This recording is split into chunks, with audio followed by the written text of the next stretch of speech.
Dad Dancing is a project between 3 dancers, me, Alex and Rosie, and our dads. And it's kind of got 2 sections to the project, I suppose. There's one which is making a piece with our fathers, and then there's the other kind of part of it which is doing workshops with other dads and their children. When we were training, the dads would come and watch performances together and kind of muddle through trying to understand what we were doing, what their daughters were trying to do with their lives. And so this project's kind of been about 3 years in the process of trying to get it happening and trying to persuade the dads to get on board. Well, obviously we're not professional dancers, but we're sort of professional dads of dancers, if you see what I mean, and that all 3 of us have been through the mill of seeing them go from doing sort of ballet age 0 all the way through to, you know, leaving Laban Institute in London with degrees. Last chance I did was a twist, and that's in the 60s. I don't know, that's not. Sort of nightclub smooching, it's like nothing, no. I wanted to do it from a point of view of, you know, being able to sort of like collaborate with my daughter or you know, sometimes not collaborate with my daughter. They can be easily dated by their specialised features, including choice of outfits, range of motion, and their favourite music. All 6 of us got into the studio and we started on our first day, and like everything we were doing was new to the dads. Everything, they didn't know that that's how we made a piece. They didn't know that we would try out loads of options and then cut loads out. You turn up at 10 o'clock and find that there's been at least 1 hour, if not several hours, of scheming going on beforehand. And that can often mean that the project you thought, or the particular routine that you thought you were working on yesterday, has now changed quite considerably. Let's do it again then? Yeah. Are you all right, David? Yes, but I think it's enabling us to communicate a bit more clearly, especially about what I do, because it has been a moment, like areas of tension, you know. I think dads get worried that dancers can't always support themselves and what happens if you get injured or if the work dries up or something. But I think hopefully through this he knows that like we can handle it. Busy myself just against that worry. Squash that one down. Squash that concern. Don't worry about that. Just squash it down into the floor. And roll over that concern and look at that one from another angle. And stay quite still and see if you can always have a bit past you. Have a bit of a rest. So the creative process has been quite full. It's been lots of different things. We've started with lots of things that are personal to us and personal to our dads. So finding tasks that are around a favourite book or favourite piece of music, but also our experiences, sharing experiences and sharing things with our dads that we perhaps wouldn't do otherwise. Success!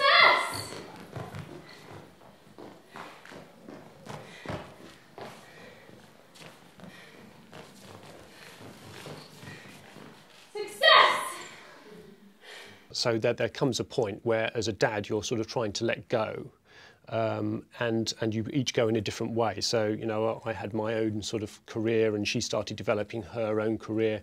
You do different things. You have different friends, and I suppose this is just something that sort of reconnects you again. But you know, it's at a time when we can be much more equal. Because actually, in this particular case, she's the one who can dance, and I'm definitely not. I dance without trying too hard.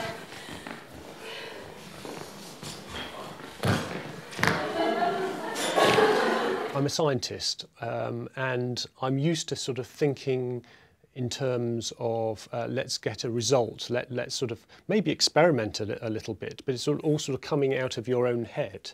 And I hadn't really thought about it as a creative process being something which you actually engender, in which you actually create exercises in order to be creative.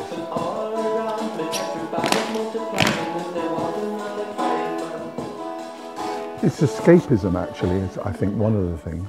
It's easy to get in a bit of a rut, and you suddenly find with this that you're out of the rut, and goodness gracious, there's a whole other world out here.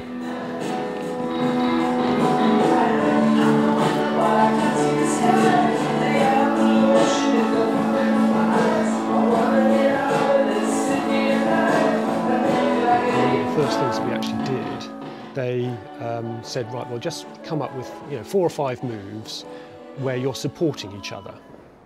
So we did those, and then we thought about how we were going to sort of, merge them one to another, so it sort of creates a sort of very simple dance, if you like. And then the sort of magic part was when that sort of got merged with some of the stories about our daughters. So you put the text on top, and then all of a sudden these moves became really quite poignant. By far the most vivid was the birth of my first daughter, Rosie. You see, it might not have happened.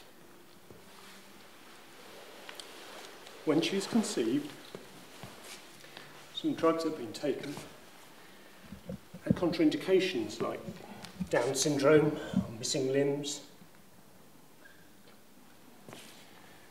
And the unkindly doctor said to us, well, let me know in a day or two if you want a termination. So the things that have surprised me a lot have been how touching the piece has become. Like, the rehearsal process is full of these moments of, where they kind of meet the challenges so head on, that they're so committed to it.